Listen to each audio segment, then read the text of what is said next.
Chapter 18. The Powers of the Bison and the Elk. I think I have told you, but if I have not, you must have understood that a man who has a vision is not able to use the power of it until after he has performed the vision on earth for the people to see.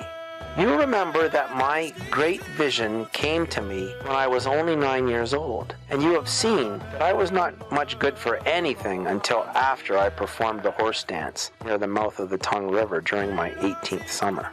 And if the great fear had not come upon me as it did and forced me to do my duty, I might have been less good to the people than some man who had never dreamed at all, even with the memory of so great a vision in me. But the fear came, and if I had not obeyed it, I am sure it would have killed me in a little while. It was even then, only after the Heoka ceremony, in which I performed my dog vision, that I had the power to practice as a medicine man, curing sick people. And many I cured with the power that came through me. Of course, it was not I who cured. It was the power from the outer world, and the visions and ceremonies had only made me like a hole through which the power could come to the two-leggeds. If I thought that I was doing it myself, the hole would close up, and no power could come through. Then everything I could do would be foolish. There were other parts of my great vision that I still had to perform before I could use the power that was in those parts. If you think about my great vision again, you will remember how the red man turned into a bison and rolled, and that the people found the good red road after that. If you will read again what is written, you will see how it was. To use the power of the bison, I had to perform that part of my vision for the people to see. It was during the summer of my first cure that this was done. I carried the pipe to Foxbelly, a wise and good old medicine man, and asked him to help me do this duty. He was glad to help me, but first I had to tell him how it was in that part of my vision. I did not tell him all my vision, only that part. I had never told anyone all of it, and even until now, nobody ever heard it all. Even my old friend Standing Bear and my son here have heard it now for the first time, and I have told it to you. Of course, there was very much in the vision that even I cannot tell when I try hard, because very much of it was not for words, but I have told what can be told. It has made me very sad to do this at last, and I have lain awake at night worrying and wondering if I was doing right, for I know I have given away my power when I have given away my vision, and maybe I cannot live very long now. But I think I have done right to save the vision in this way, even though I may die sooner because I did it, for I know the meaning of the vision is wise and beautiful and good, and you can see that I am only a pitiful old man after all. Well, I told Foxbelly all that he needed to know that he might help me. And when he had heard even so little, he said, "My boy, you had a great vision, and I can see that it is your duty to help the people walk the red road in a manner pleasing to the powers." This ceremony was not a long one, but it had great meaning, because it made a picture of the relation between the people and the bison, and the power was in the meaning. At first we made a sacred place like a bison wallow at the center of the nation's hoop. And there we set up the sacred teepee. Inside this, we made a circle of the 4 quarters. Across the circle, from the south to the north, we painted a red road, and Foxbelly made little bison tracks all along both sides of it, meaning that the people should walk there with the power and endurance of the bison, facing the great white cleansing wind of the world. Also, he placed at the north end of the road the cup of water, which is the gift of the West, so that the people, while leaning against the great wind with the endurance of bison, would be going toward the water of life. I was painted red all over, like the man of my vision before he turned into a bison. I wore bison horns, and on the left horn hung a piece of the daybreak star herb, which bears the 4-rayed flower of understanding. On the left side of my body, I wore a single eagle feather, which was for my people, hanging on the side of the bison and feeding there. One side had come over to me to help me in this ceremony, too, He was painted red all over, and he carried the drum and the pipe. And wherever I went, he followed, as the people follow the bison.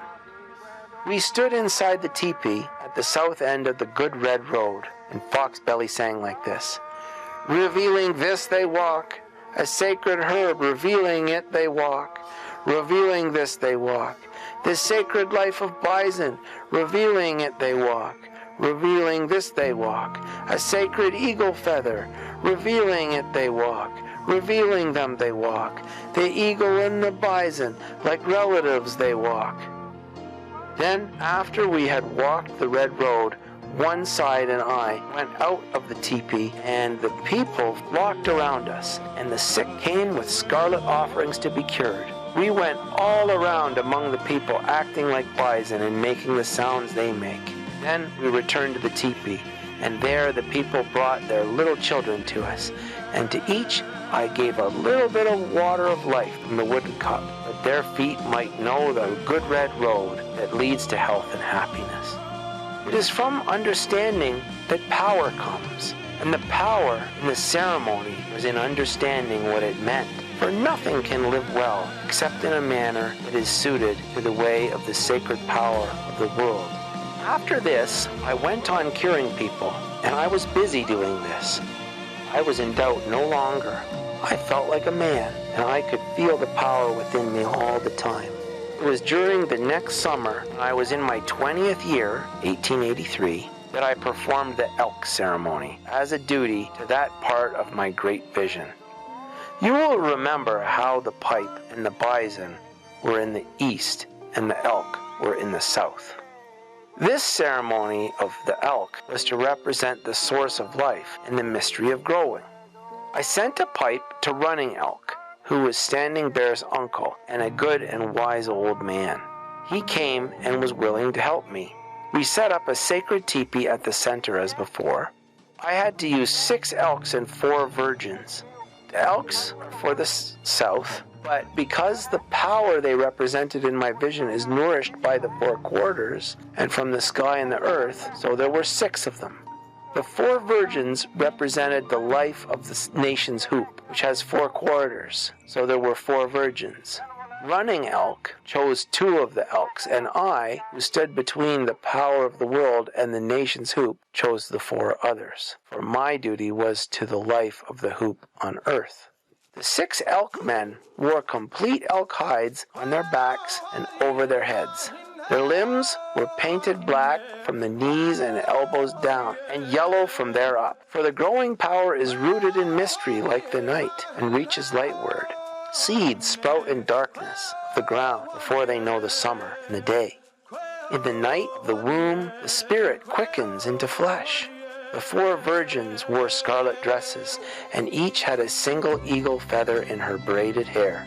For out of the woman the people grow, and the eagle feather again is for the people, as in the bison ceremony. The faces of the virgins were painted yellow, the color of the south, the source of life. One had a daybreak star in red upon her forehead. One had a crescent moon in blue, for the power of woman grows with the moon and comes and goes with it. One had the sun upon her forehead, and around the mouth and eyebrows of the 4th a big blue circle was painted to mean the nation's hoop. On the back of each of the elk men was painted the nation's hoop, for upon the backs of men the nation is carried. And in the center of each hoop hung a single eagle feather for the people. They had yellow masks upon their faces, for behind the woman's power of life is hidden the power of man. They all carried flowering sticks, cut from the sacred rustling tree, the cottonwood, with leaves left at the top, and the sticks were painted red. The woman is the life of the flowering tree, but the man must feed and care for it. One of the virgins also carried the flowering stick. Another carried the pipe which gives peace. A third bore the herb of healing, and the 4th held the sacred hoop. For all these powers together are women's powers. Of course, before any of this was done, those who were to take part were purified in the sweat lodge as always. We were all inside the sacred teepee, and running elk sang this song. Advancing to the quarters, advancing to the quarters, they are coming to behold you. Advancing to the quarters, advancing to the quarters, they are coming to behold you. Then the elk, and all made the elk sound. Running elk then sang again, singing, I send a voice as I walk. Singing, I send a voice as I walk. A sacred hoop I wear as I walk. It was time now to come out of the sacred teepee. First came the virgin with the pipe. Next, she who bore the flowering stick. Then the one who held the herb. And last, the bearer of the nation's hoop. The 4 virgins stood abreast, facing the west. Then we 6 elk men came out, snorting and stamping our feet. We stopped abreast, behind the virgins, who now held up the sacred things they carried, offering them to the thunder beings. When they had done this, they walked abreast to the north, while we elk men danced around them in a circle. And there they offered their sacred objects to the great white cleansing wind. In the same way, we went to the east and to the south, the virgins making the offering at each place, and we elk men dancing around them in a circle all the while. From the south, the 4 virgins turned straight north, following the good red road to the center of the village where the sacred teepee stood, and we elk men followed, dancing around, for the power of the man encircles and protects the power of the woman. These 4 maidens entered the teepee. First, she with the sacred hoop. Then, she who bore the flowering stick. Next, the one who held the cleansing herb. And after her, the bearer of the pipe. When they had all entered, we elk men followed into the teepee. This was the ceremony, and as I said before, the power of it was in the understanding of its meaning. For nothing can live well except in a manner suited to the way the power of the world lives and moves to do its work.